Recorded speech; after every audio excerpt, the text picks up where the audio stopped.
Get your business together. Get yourself into what you do and see it through. Being boss is hard. Blending work and life is messy. Making a dream job of your own isn't easy. But getting paid for it, becoming known for it, and finding purpose in it is so doable if you do the work. Being Boss is a podcast for creative entrepreneurs, brought to you by Emily Thompson and Kathleen Shannon. Hi, I'm Emily, and I own Indie Shopography, where I help passionate entrepreneurs establish and grow their business online by helping them build brands that attract and websites that sell. I help my clients launch their business so they can do more of what they love and make money doing it. And I'm Kathleen. I'm the co-owner of Brave Creative, where I specialize in branding and business visioning for creative entrepreneurs who want to blend who they are with what they do, narrow in on their core genius, and shape their content so they can position themselves as experts to attract more dream clients. And Being Boss is a podcast where we're talking shop, giving you a peek behind the scenes of what it takes to build a business, interviewing other working creatives, and figuring it out as we go, right there with you. Check out our archives at lovebeingboss.com. Welcome to episode number 36. This episode is brought to you by FreshBooks Cloud Accounting. In today's episode, we're going to talk about procrastination, feeling overwhelmed or scared, and how to not be a lazy entrepreneur, but all without burning out or feeling like you have to be perfect before you can do the work. Just this morning, I got an email from a creative entrepreneur who said they were excited to make the leap from day job to building their own dream job, but felt totally overwhelmed by the money side of things. I think often creatives use this as an excuse, but really all you need is FreshBooks. You don't have to have a degree in accounting to use FreshBooks because it actually guides you through the process of billing your client from estimate to invoice, and it helps you easily capture and organize your expenses in tax-friendly categories. It's like it's doing all the work for you. I'm also a big fan of the customer service FreshBooks provides, not only in helping me troubleshoot any issues I'm having, but they're super proactive and constantly updating their services to fit your needs. Just this morning, I got an email saying you can now accept partial payments, which is something my business really needed. FreshBooks is the easy-to-use online cloud accounting designed specifically for creative entrepreneurs who did not major in financing. They are there to help you run your business and make you look like a pro while doing it. Try FreshBooks for free today. Go to freshbooks.com/beingboss and select Being Boss in the How Did You Hear About Us section. All right, so today's episode is all about getting your ass in gear and doing the work without burning out. And we've got Tommy Walker from Shopify here to chat with us about jumping in and talking about what it takes to be a successful creative entrepreneur. And okay, so we're Skyping right now, and Tommy literally just took like a swig of beer. I know, I saw that, pointing that out. We were meant to be friends. All right, so it's funny because Tommy emailed us, and we haven't been responding to a lot of cold requests to come on the podcast. It's usually through friends or mutual friends that we get people on the show, but we were kind of interested in Tommy's story, but we hopped on Skype last week to chat a little bit, and it came down to this, like, just to wrap up our conversation that we had last week. Whenever it comes to being a successful creative entrepreneur, it's about raising the bar every time, meeting your deadlines, not getting too precious about the work, and mentoring other people, and how that helps you grow. And I was like, that is pretty boss. So, Tommy, we're glad to have you on the show and to chat about these points a little bit more. But first, tell us about yourself a little bit. Oh, thank you very much. I'm very happy to be on the show. So I'm Tommy Walker. I am the editor-in-chief of the brand new Shopify Plus blog. We deal with enterprise-level conversion rate optimization and high-growth problems. And it's very cool to be there, primarily because 6 years ago I was living in a boarding house and got my start with my business on a broken laptop. Wait, what does that mean, boarding house? What are you talking about? So I rented a room out of a house with other people who were also renting rooms out of a much bigger house. Yeah, there was a guy whose legs were purple, and just really transient people, really great people, really great, lovely folks. But everybody there was like, it was like $300 a month. So that comes with a bunch of other stuff when you can only afford $300 a month in rent. So, I got my start. I started my business with a laptop that was just barely functioning, and in a boarding house with $300 a month in rent. I was like, when I started my business, I was actually scraping in between the couch cushions to like get 50-cent, Star Crunches at the local convenience store to be able to like say I ate something that day. Like, it was bad. It's so funny because whenever we're having conversations with creatives, sometimes the struggles are not that, like, it takes perspective, right? Right. And I think that your story is, well, not exactly like Emily's, but where you put in the hustle and did the work because you had to. Yeah. You were relying on it. You had to pay the bills with it. Your family's relying on it. Whereas I come from a position where if I couldn't pay the bills for a couple months, it's not a super big deal because I'm married and fortunately I have a supportive partner who could cover the bills if I couldn't. That said, I'm a boss and I make my own money. But I just wanted to talk today about how there's lots of different spectrums of, I guess, motivation to do the work. And okay, so we wanted to talk a little bit today about, and this came out of our conversation last week, Tommy, which is whenever you're just feeling lazy, how to get over that so you can do the work. So obviously paying your $300 a month rent on your boarding room is a great way to get over feeling lazy. But I want to know now, today in present time, you're the editor-in-chief of Shopify, and everyone's doing pretty well for themselves. Yep. So I'm curious, I want to know, when do you guys feel the most lazy? Oh, gosh, for me, it's when everything's going right? And I'm in a position now, like, I have to struggle against that. I struggle against that because everything is going right now. Like, I've got a team, and people are producing content, and everything is good. They're all super talented. And for me, it's this, now I have my big challenge is going, I've got this part of the process down really well. How do I improve on another area, right? What are some challenges? Like, it was much easier to stay motivated for me when it was like, we're not going to make rent next month, and I need to put out three or four articles for $200 a piece in order to make the rent. And like, now it's 18-hour days and like hustle. Right, because it's like you had a really clear objective and it was really concrete. Whereas now it's more about kind of refining systems. Probably. Yeah, exactly. I mean, part of it's refining the system. So my challenge now, like, I'm a horribly disorganized person. Like you can't see what my desk looks like right now, and that's by design. Because I keep this area where you can actually, like, where the camera goes, that looks clean. Everything around me is a mess. And for me, the big challenge right now is knowing that I'm leading a team of people is to design systems that make it so I can keep everybody managed and keep it all managed, because it's either that or I'm going to be overwhelmed by work in a week, right? And I have a family. I've got 2 kids now. I've got, my wife. We spend more time together. Kids are getting older. And to me, that challenge is no longer like pay the rent and pay the bills to stay alive. Now it's like I have to keep on top of my systems and processes in order to make sure that my quality of life once I get home is going to be better, right? Like, I don't want my kids to just see me like working on my laptop at home because I didn't manage to schedule my meetings the right way earlier in the day. That's not their fault. Right. So, that's a big part of it for me now is like the challenge of getting that stuff in order is what kind of keeps me motivated. And I'm constantly looking for new ways to add on top of that as well. I don't know if that makes a lot of sense, but I find that like adding on top of things is what makes me feel the most lazy too. Like, I've got a good daily grind going now.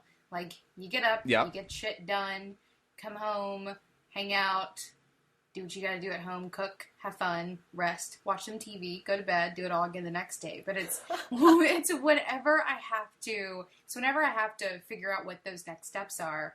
it all becomes a little overwhelming. And that's when I start feeling lazy, is when I know that there are new things to implement so that I can keep going to the next level. That's when my laziness sets in. Like, I'd rather just do my day-to-day sometimes and keep on going, but having bigger goals and wanting to do more things, it's a lot of work, and it makes me want to just lay in bed and not do anything. Right. Yeah, I definitely feel, I'm with you guys. I think I feel the laziest around my own projects. So I can always meet my client deadlines 100% of the time. But that means that oftentimes I'm putting my own work last, or I get some serious procrastination going whenever it comes to just doing my own projects. And I would say it really comes down to implementing new systems. I feel so lazy around that. In fact, our braid assistant just sent me a video on a new CRM, which is a customer retention Relationship manager? What is Customer that? relationship management system. There we go. So basically Kathleen software. gets really lazy around acronyms. Yes, I do. So we definitely have, after 4 years of being in business, have found the need to refine our systems as we grow, and it exhausts me. Yeah. So, but even things like writing our own e-course, or Emily, you and I have plans around being boss, and that stuff's not happening. We've been a little lazy about some things. I don't know if it's because we're lazy or if we're just crunching out all the other stuff. Well, let me flip the tables on you for a second, right? What would it be? Why is that happening? Like, because it's really easy to put, I'm not being lazy, I'm just focusing on other things, but that means you're not prioritizing something else. Like, something else is always getting priority over the thing that you're procrastinating on. And the question is what is it mentally that's holding you back about it? And the second part of that is it something that truly doesn't need your attention right now? Does it need to grow right now? Does it need to happen or have that attention at the moment? No, I mean, I think Kathleen and I are both procrastinating. And maybe we should change the theme of this whole episode from lazy, because I feel like none of us are actually very lazy. I know. But, I think that it's something that a lot of creative entrepreneurs feel. Yeah. I think that whenever we feel like we're prioritizing other things, I think sometimes we feel bad for feeling bad, or we feel like we're being lazy or not working hard enough. At least that's how I am. And I think it comes from a place of perfectionism. Whenever it's really, and so I think that's what leads to burnout. So really, probably, I imagine that this episode, we're going to be talking about avoiding burnout because, okay, sorry, I'm going to go off on a tangent here a little bit. Whenever people say, just do your best, I'm like, okay, my best is way up here. Like, I know I can do better every single time, every single day, every single project, every single podcast. I know I can do better. So do I beat myself up about it, or do I just hunker down and do the work? And I think, like Tommy said, kind of prioritize and feel good about my decisions, about why I'm putting certain things in priority over others. So yeah. But I think it translates to feeling lazy a lot of times. I think so too. And priority here definitely is the thing. Because if you are feeling lazy, it's because you're not doing what you should be doing. I think that feeling of laziness comes afterwards, when you realize that you wasted time doing something you shouldn't be doing. And whether that's being truly physically lazy and just like hanging out with Netflix, or if it's answering emails when you should have been doing client projects. I think laziness comes whenever you look back and realize that you didn't prioritize something correctly.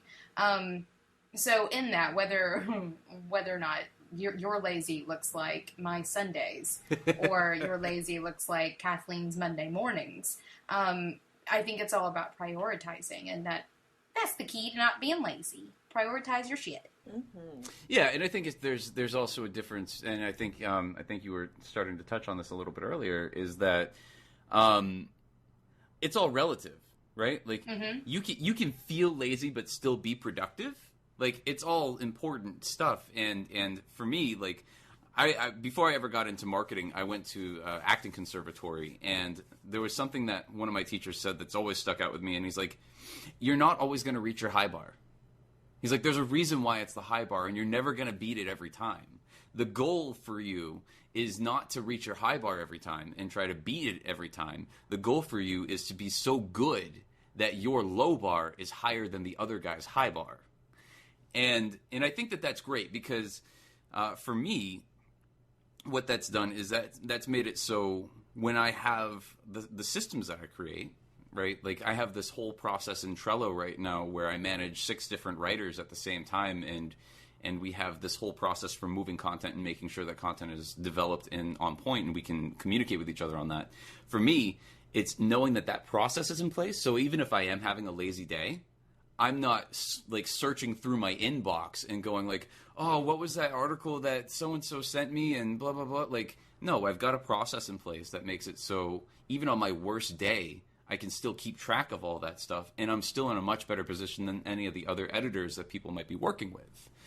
And I might feel lazy that day, but there's a backup system in place. You see what I'm saying? Yeah, I love Emily and I are definitely process-oriented in our own work, and for sure having a process, at least for me, eliminates the fear of, is the client going to like this project? Because I can just rely on the process. So I think I feel lazy whenever it comes to creating the process in the first place. Yeah. Which for me right now, I've got my creative processes down. Now it's kind of rewinding and backing into some more of the organizational processes. I'm excited to see what comes out of this, Kathleen. Out of this episode? No, out of you systemizing all your other things. Brain's going to become a force to be reckoned with. We'll see. All right, so I have a question then. How do you get in the right mindset to raise the bar every time, or to kind of raise the low bar at least a little bit higher every time? Sure. So in order to really answer that, though, I have to look back at because it's different now, and I'm redefining this now because I'm at a different point in my career. When I was about 4 years into my career, I had gotten to the point where I had client processes and I had BS filters, so I didn't, have the wrong type of client working with me and wasting my time. And I ended up having somebody work with me that got through all of the BS filters and made it so we had to, they ended up doing half payments, and then that second half of the payment ended up coming a little bit later, and then just not at all. So I had to fire the client, and I was in no position in order to do that. I had, my wife was expecting. We had already had a son. We were miles away from civilization, and I had tried applying for other jobs. Wait, regular. Can I pause you for a second? Sure, go Why ahead. were you miles away from civilization? Just because. So there was a situation within my family where it was a housing situation, and that fell through.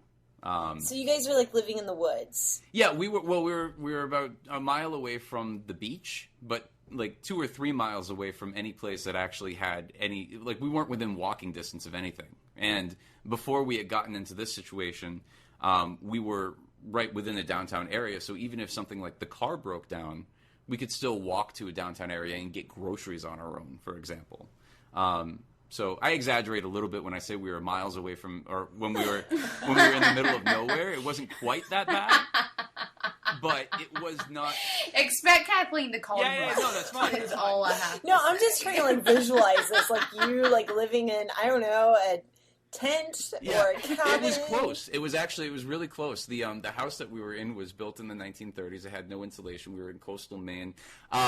So we were in a really weird situation where we were actually thinking about going into a tent. Like we were at that place where we were contemplating the merits of, moving a family of 3, almost 4, into a tent in the campground in order to save money, to like get into a better position. Like it was that bad because we were living off of, I think, like $2,000 a month, which doesn't seem like a lot, but I'm the only person making money. So at the time, Wow. So anyways, we started, I looked for jobs. I looked for regular jobs. I thought my consulting career was over. I thought it was done.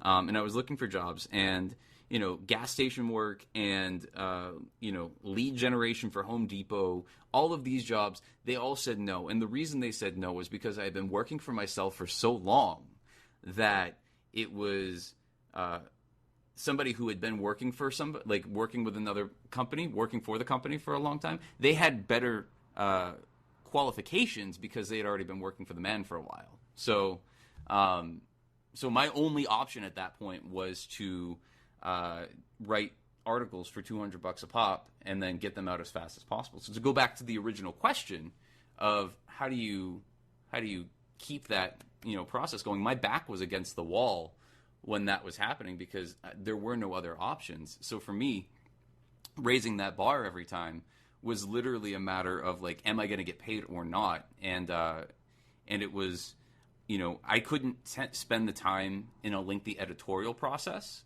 in order to get an article approved to get for publication. Right. So I needed to make sure that there were minimal revisions necessary for the next thing to get approved and to keep going. And for me, that made it so my process moving forward, and has continued through to today, has made it so I do the best work I can on the first draft, right? I do because I don't have time and I didn't have time to wait 2 or 3 days, because even if I submitted an article at that time, that doesn't mean that they're going to get to it right away, right? So it might be 3 or 4 days before I even hear anything back. So that's where it was for me. My back was against the wall, and it was literally a matter of like life or death. Are we going to be able to get groceries? Like, can we pay these bills? Are we going to be able to fill the oil tank? It's wintertime in Maine, and we lived off the coast of Maine, so it was cold. And that's what it was. And today, it's a little bit more difficult because today I'm salaried, right? Today I don't have that. Right. But do you still find, I find this whenever I start getting sloppy and making mistakes, I'm like, okay, it's kind of a clue to step back and see what's going on. So it still even happens in my work where I forget to email someone, or things more often than not start falling through the cracks. And it means that even though I feel like I'm working more, I'm not working very efficiently. Right. I think there's a lot to say there, too, about how productivity and not laziness comes from facing your own music a little bit. Like, actually not ignoring what's going on in your life or what's going on in your business. Because I think whenever things start going south, we tend to like turn a blind eye and hope that it kind of fixes itself, or that's where we just start getting lazy because we don't see how we're going to be able to fix it, whatever it may be. Yeah. And I think that productivity and getting shit done happens when you actually look at the reality of what's happening or what you want to accomplish, and you do the work to make it do, because that's huge. I feel like so many of us are starting these businesses from a place of, I don't want to call it desperation, because that's a little more negative than I want to do it, but necessity, just simple necessity of you have skills, you can sell skills and make money and live. And I think that facing that truth and finding that your necessity to do that, whether it is money or whether it's finding creative freedom or financial freedom or whatever it is, it's facing your own music. It's realizing the position you're in now and doing the work to get you out of that position, or at least to where you want to be in the future. I think that's huge to just realize. Look at where you are now. And if you don't want to be there, work to get out of it. I think that one of the things that you were saying, Tommy, about just that desperation of paying the mortgage and paying the bills, I actually still, even though I was never in a place where I was living in a tent in the middle of the woods by a beach, that kind of sounds like my dream right now. It sounds dreamy. Not to glamorize it. I know that your situation was not dreamy, but I do still hold the standard in place, at least just to get things started, of what can I do to make $100 today? Yeah. Even though my projects are much more than $100, sometimes it's as simple as writing an email Or even more recently, I found that we weren't closing on a lot of client deals. And so, like Emily suggests, my sister, who is my business partner, we really faced our own music and we were like, what's happening in our client onboarding process? Have we made this too complicated? Have we given our potential clients too many hoops to jump through? And so we've put a lot of rules and processes in place, but now we're breaking them a little bit to kind of to get a new perspective on them. Like maybe we need to break this a little bit to see how we can do it better. Right.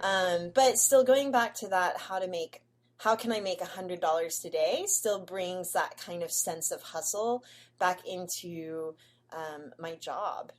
It's hustle, but it also brings a sense of ownership of like, you are the one who owns your destiny, basically. Like if you are struggling with laziness, that's on you.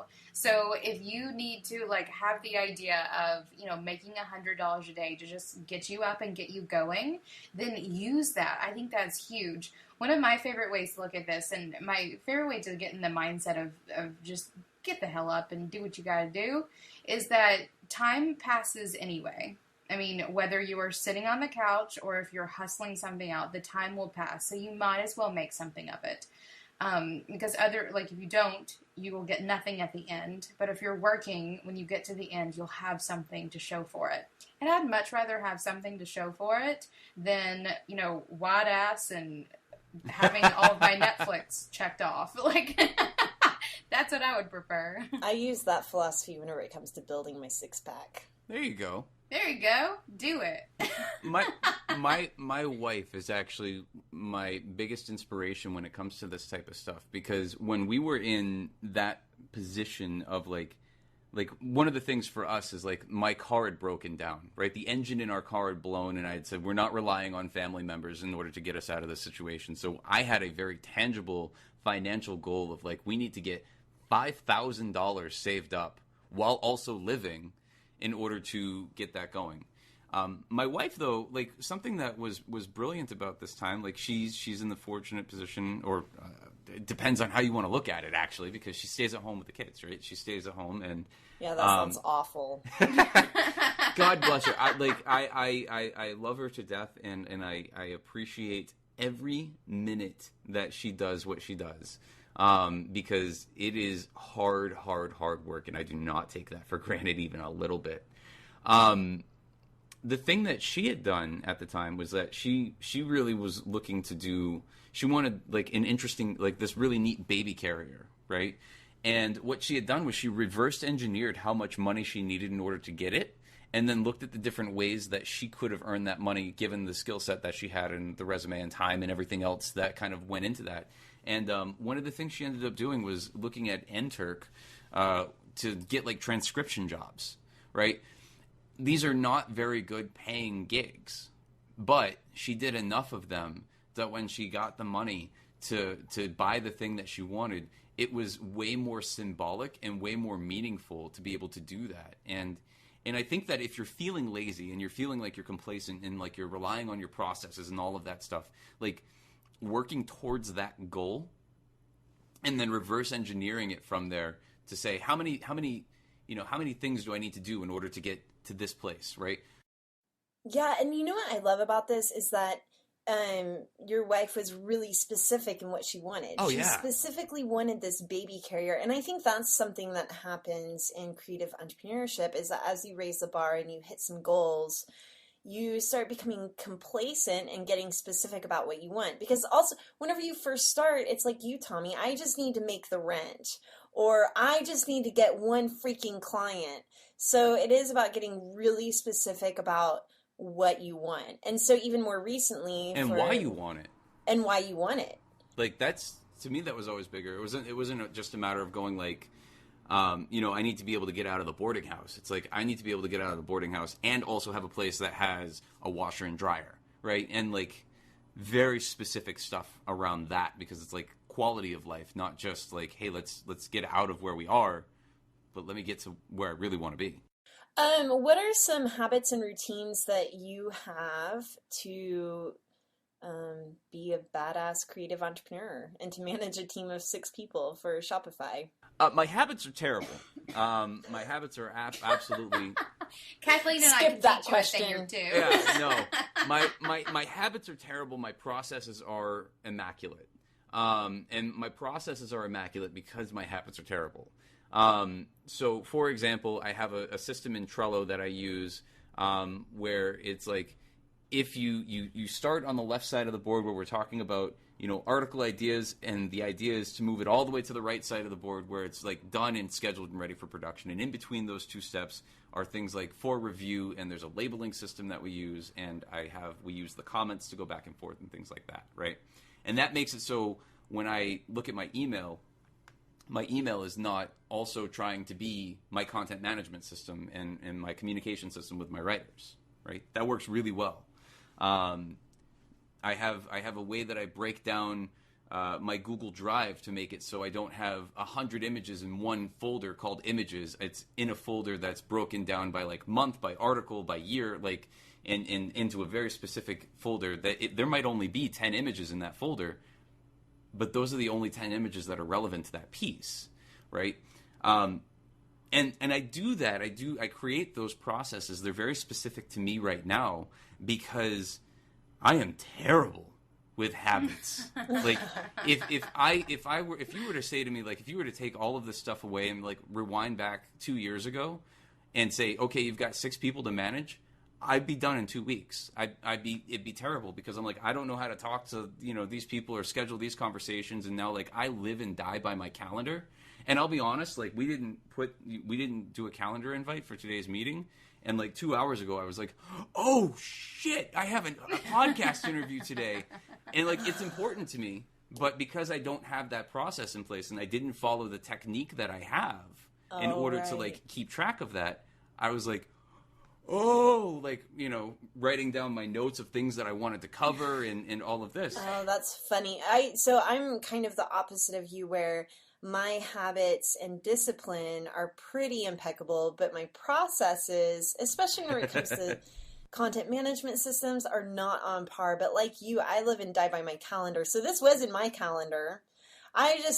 For me, I will manage the calendar of myself and my team, but usually not externally because most people have their own calendar systems. Right. That's on you, Tommy. Well, no, it totally is. It totally is. I just didn't. And usually my process is to go, hey, can you shoot me a calendar invite? And I didn't do that. So there was just like that moment where I had that moment of panic, and then I'm like, this is totally unnecessary stress within my day, but it's totally cool. Okay, but let me ask you this. How did you figure out that we had the podcast interview if you hadn't had it in your calendar? What point did you realize? Were you like, oh, yeah. I opened up Skype. And saw your contact info, and then I was like, let me backtrack in my email, and it was just this whole process where I'm like, I panicked unnecessarily for like 10 minutes because I didn't take 2 minutes the last time to go, hey, can you shoot me a calendar invite? Right? So for me, that's the habit. And if I forget to do that habit, then I don't have the process in place afterwards. And I had like 2 phone calls that came in today that also weren't in my calendar. And we had scheduled them in LinkedIn, and I didn't say in LinkedIn because it's like I'm getting sloppy, right? I didn't say in LinkedIn, hey, can you shoot me a calendar invite at my email address? Like, it was just like, oh yeah, totally cool. We'll meet on Wednesday at 2:00. And then I'm like, Wednesday's 2:00 and someone's calling me. What the hell is going on? Who is this? Like, why do you have my phone number? Oh, it's Everett. Okay. I think that there's an important thing to note here, that systems are important and habits are important, but they're really only important when you have them both at the same time. Yes. Or they're really most important when you're doing both at the same time. Because, like, systems are great. I mean, you will hear Kathleen and I preach systems like crazy all the time. It is what makes all the things that we do even possible. I mean, I would be sitting here, like, spinning my wheels constantly if I did not have systems in place to do what we do. But if you don't have the habits to, like, use those systems every time something happens, then things fall through cracks. I think that is... I'm glad that you brought up that you're so bad at habits. I never really thought about it quite like that before. Oh, it's awful. It's awful. What about you, Emily? Do you feel like you have good habits, or do you feel like you have good systems, or both? I think Yeah, I feel like you're I'm both. definitely both. I could definitely do both better. I'm definitely better at both than most, I think. My big thing with like habits and routines is just doing it. Just doing it. For me, like I actually called David before we got on this call, and I told him, I was like, when am I lazy? And he was like, never. Because like I'm constant, like I think I'm pretty much operating on autopilot now. Like I don't give myself time to even think about being lazy. Actually that's a lie. I think about being lazy all the time, but I don't. Like I think for me the biggest habit that you have is just getting up and doing it. And then it's the routines and the systems that you put in place that make it all happen better, faster, smoother, more happily. Yeah. That's one of the things that Paul Jarvis told us, or maybe it was on his podcast. Either way, one of the things our boss boyfriend, Paul Jarvis, said was to schedule everything in advance. Because once it's scheduled, then it's just happening. So he schedules out his newsletters, and I feel like we're definitely in that place and in that flow. And anyone who is accountable to deadlines and getting things done is going to have that in place. So I'm down with scheduling everything because like you, Emily, I don't have time to even make the decision to not do the work because it's already in my calendar. Yes. Yeah, just this morning was one of those days. Actually, no, that was yesterday morning. Yesterday morning was one of those days where I very easily could have not gotten out of bed. Like, we're trying to buy a house. We got an email that made me mad. So I really just wanted to be lazy all day. But I couldn't. Like, I couldn't even bring myself to do that because I have things to do and I have people expecting me to get up and do things and other people who will hold me accountable, but also me holding myself accountable. And I think that's probably a really big key there is I don't think people hold themselves accountable quite as much as they should. I think a lot of people expect accountability from outside forces, from either your family or your boss or your kids or whatever.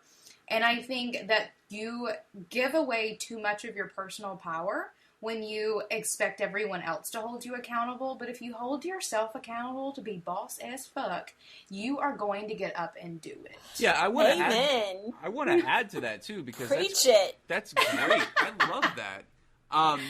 As we move more towards distributed teams and you know the linchpin methodology and like that whole scenario, like we don't work and we're not going to be working in a world where your boss dictates everything that you do to you. Like companies, and I work for a very fast-growing startup. Companies do not want somebody that they have to handhold the entire time. Clients don't want to have somebody that they have to handhold the entire time. I was just talking about this kind of in a roundabout way with somebody the other day.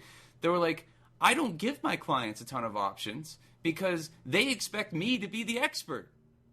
They expect me to know what the best option for them is based on the stuff that they are talking about. And I think that's great. And the more accountable you hold yourself, the further you're going to get in our modern working world, right? You know, it's so funny because I think that a lot of the appeal of a day job is security. And right now, as we're talking about this, I'm seeing that the link with security might not actually be that regular paycheck or someone else paying your taxes for you. It might be that accountability part.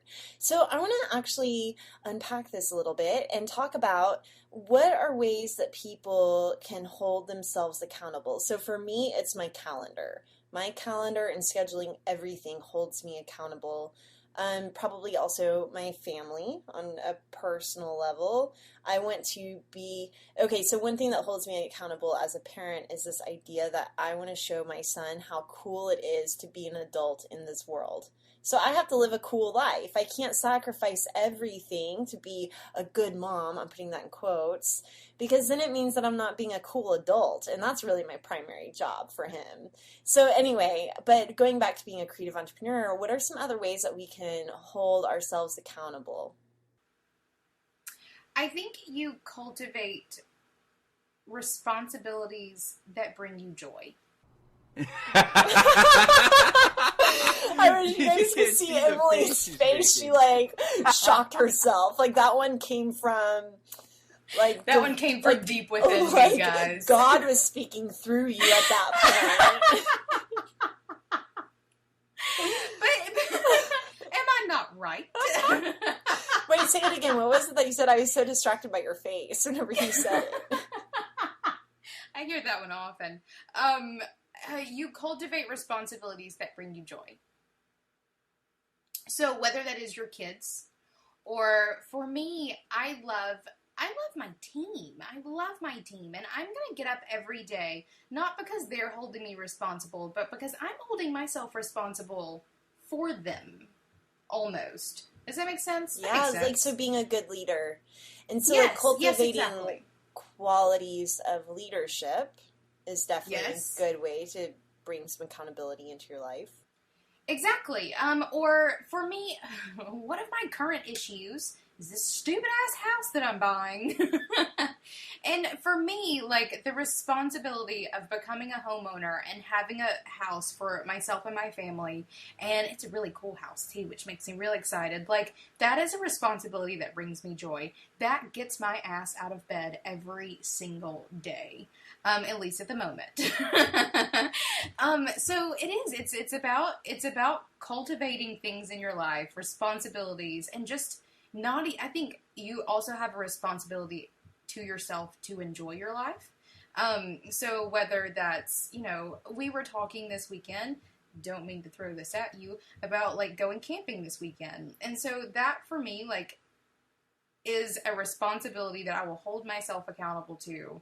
That will make me get up and get my shit done. What about you, Tommy? Oh, I've got a few. My older boy is definitely one of the big ones. He's been asking me lately, like, how do you feel about being an adult today? Like, that is literally the conversation that we had that conversation like last night before bed as I'm putting him to sleep. He's like, how did you feel about being an adult today? And he's been asking me this every day. And I'm like, some days it's like, oh, I feel pretty good about being an adult, man. Being an adult rocks. And then other days I'm like, today sucks. Like, I have to pay bills. Why can't we just have Cheetos for dinner? Yeah. So, like, that he asked me such a pointed question like that, like, really puts a lot of this into focus for me. And, I definitely can resonate. Like, the being a cool adult and leading a cool life, like, that, yes, 100%. For me, like, I want my son to know that everything, like anything that you want to do in the world is possible if you put the work in, but you're also smart about it and you're not just like living for your work, right? Amen. My work is a means to an end, and my work is a means to an end to have a better like lifestyle for my family. And I want to be filthy stinking rich one day, no doubt about it. But in order to get to that point, I have to be able to do it and still lead a quality life. So that's part of it for me. The other part of it is I have this really unique perspective on marketing and technology and boss and all of that because of the life that I've led and where it's brought me. And for me, like, I was recruited by Shopify. I hustled into the position that I was in when I became editor of the last blog, but they recruited me, and I was being scouted by 4 different companies at the same time, all of them with really cool missions, and one of them was one of Shopify's main competitors, and I chose Shopify as a result of hearing brand values and company values and everything. And for me, it's this, bigger position. It's more global than just, doing something for my son, but it's doing something that will bring change into the world. The thing I love about responsibilities that bring you joy. Yeah, it's a responsibility that brings me joy, but it's also like I am fortunate enough, and I promised I wouldn't do the big company plug, and I'm going to try not to, but it's hard at this point. You can plug it. It's funny Okay. because whenever you first contacted us, I was like, "What are you selling? What's what the are you point? doing?" What are you trying to do? Why do you want to come on this podcast? You're like, "Nothing. I just want to chat." Yeah. I'm like, I know, but yeah, talk about it. So for me, like, working for a company like Shopify is amazing because we make the technology to sell stuff online a million times easier, and when you get the customer at the end of the day, they're yours, right? You do this with something like Amazon or eBay, and at the end of the day, you don't even have permission to contact a customer after they've bought from you because that's Amazon's customer, that's eBay's customer, that's Etsy's customer. And for me, Like, my world, I don't know what the hell I would have done if it wasn't for WordPress, right? And this is obviously very different companies, and they're competing technology now and all of that. But like, the reality of the situation is my words never would have gotten out to other people in the world, and I would have never been in the position that I'm in now if I didn't have a platform in order to do that on. And it's very cliche and I realize how cliche it is in some ways to say like, oh, the internet changed my life. But it wasn't the internet so much, like being able to disseminate the information to a bunch of people. It's not that. It's that I get to work with a platform and help get that platform that can change people's lives out there. And to me, like, I see this when I talk to people internally. I see this when I talk to people externally. It's my position or my thought process and the way I see the world, right?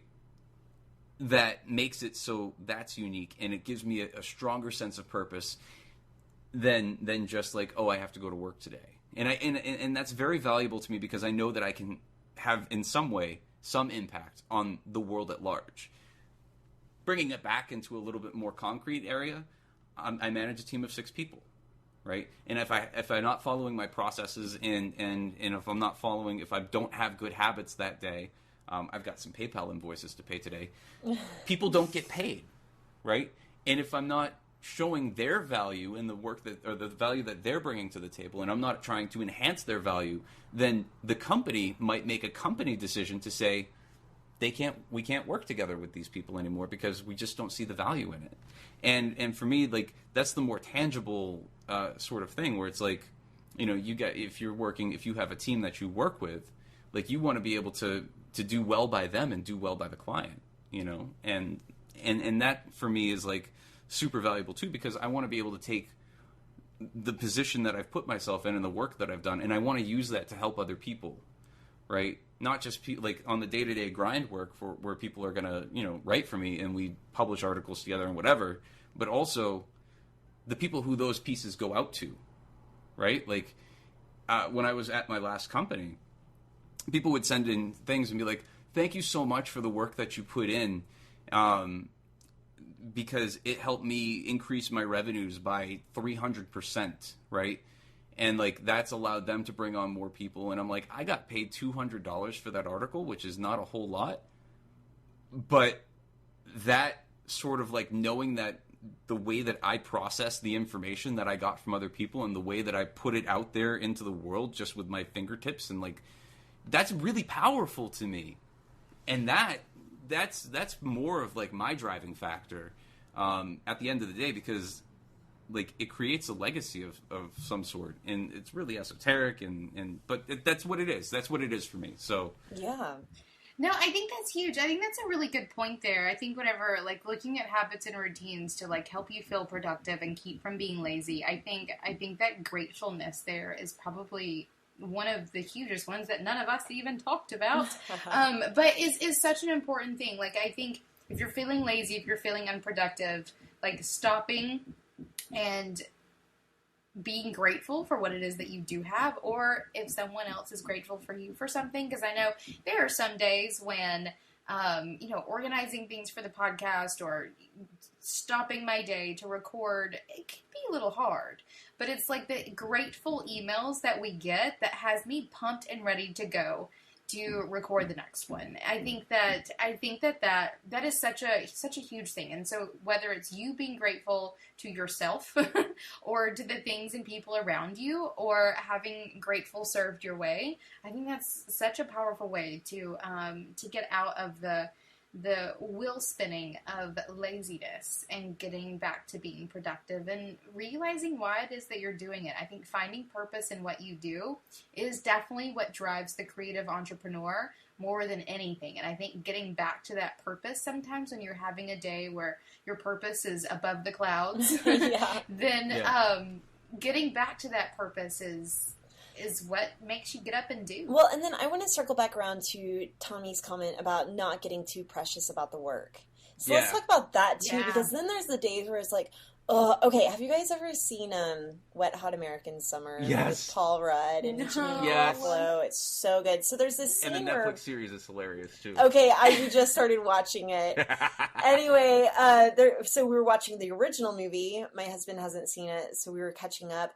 And there's this scene, and it makes me laugh so hard, where Paul Rudd is in the cafeteria alone, and Janine Garofalo's in there, and he like throws his cafeteria tray of food on the floor, and she's like, "Pick that up." Oh, sorry. She's like, "Pick that up," and he's like, "Ugh." Ugh, and like just groaning and like picking up every piece and just like, ugh. And sometimes that's how I feel about the work. Like, especially when I feel lazy, like, oh God, do I have to record a podcast now? Ugh. And Just I think, stomp into your office. and that's not necessarily getting precious about the work, but maybe a little bit. Like whenever I'm taking myself a little too seriously, which I try to avoid at all costs most days. But, so yeah, anyway, let's talk about that a little bit, like not getting too precious about the work. What are your views on that, Tommy? I want to circle back to being grateful for just a second, and then I'll jump over to that. So one of the things that I do in order to keep myself reminded and grounded, because like there's a big step from, there's a lot of journey that goes from being fired, over a pair of pants to like running an enterprise team. One of the things. Wait, you were fired over a pair of pants? What? Yeah, that's a whole nother podcast. We've got like a few minutes left. All right. The big thing, like living in a boarding house. Let's start there. So there's a big jump that goes from there, and one of the things that I try to do on a regular basis, just to keep myself grounded, is every single milestone that I reach, I send a thank you note to one of my mentors that helped put the wheels in motion. And I'll give him a plug too, John Morrow. I took his guestblogging.com program years ago. Like I was in the first run, and that program is one of the things that single-handedly made it so I could like make connections and meet new people and start writing for other blogs and whatnot. And that path, even though it might be, years removed from that now, I still know that like the reason I was able to get to where I am now is because of the training I learned then. So I try to make sure I say thank you every time, even if it's been a year or two since the last time I talked to him.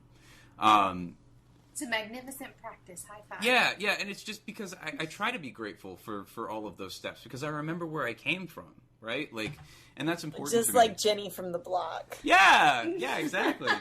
Don't be fooled by the rocks I ain't got. So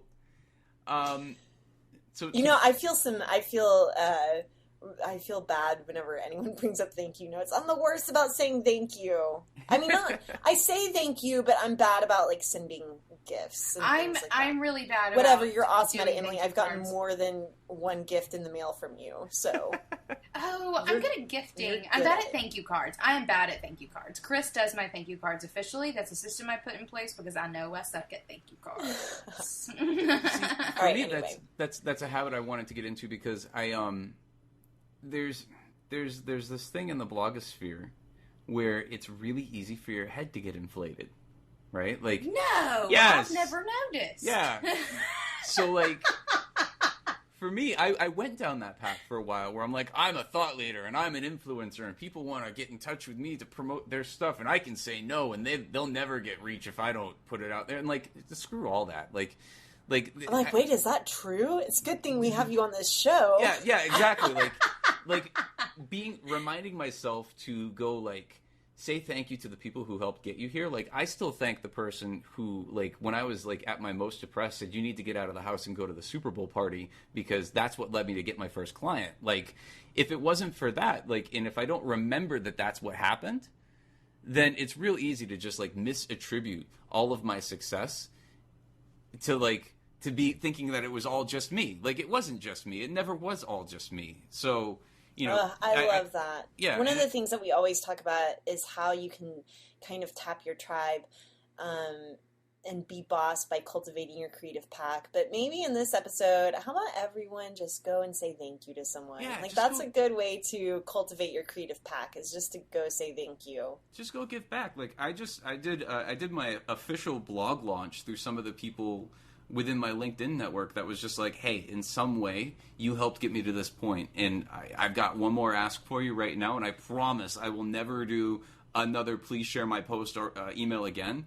But like this is like you helped get me here, and like that part is so important because like the internet itself and social media itself has become, unfortunately, this big soap. Like if I were to look at my Facebook feed right now, it's this big soapbox for people like talking about causes, and there's really little communication beyond like, I disagree with your point and I think you're stupid. Like, no, that's ridiculous because we now have the ability to collaborate with each other and help elevate each other. And if you use the tools that you have available and get outside of your own head for a minute and remember that like everybody knows somebody that can help you get to that point, and you're grateful for that, and you don't just look at people as, you know, their connection or their number or their reach, and you try to connect on that level, then, and you remember that as you build up, one, you're not going to be seen as an asshole later on down the road when you just like walk over everybody to get to that point where you finally want to be. But the other part is you remember that you were just some person at some point who didn't know anybody, right? You're still just some person. Yeah, you're still just some person. You just happen to like, people just happen to pay some attention to you, right? Like, and that's something that's very important. I don't remember the question that we started on here. But I think that's a good point to end on. All right, fine. It is. I like it. That's fantastic. So I get really fired up about this stuff. I could go on all day. But yeah, I mean, it's important to be grateful. It's important, not getting precious about the work. Yeah. It's important to also not self-aggrandize yourself and go like, at some point you have to meet your deadline. Right? At some point, you have to release this thing because it's important you get it out there to the world. That does not mean release crap into the world, but that means make sure that you're trying to raise that low bar and put your best foot forward as best as you can and within a deadline. That way, you can move on to the next thing and meet more people and do more stuff and be cooler and be a boss. Amen. Amen. Yeah. Thanks for coming on, Tommy. How can people find out more about you or Shopify? You can find me at Tommy is my name on Twitter, and the Shopify blog that I run is shopify.com/enterprise. Hey bosses, I'm going to take a second to interrupt this episode to tell you that if you're liking being boss and you're ready to level up your game, we've got something just for you.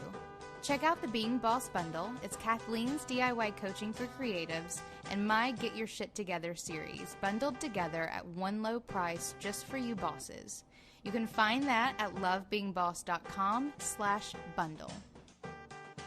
If you like being boss, be sure to sign up for our newsletter at lovebeingboss.com, where you'll get episode worksheets, secret content, and other goodies delivered straight to your inbox every week. Again, that's lovebeingboss.com. Do the work, be boss, and we'll see you next week.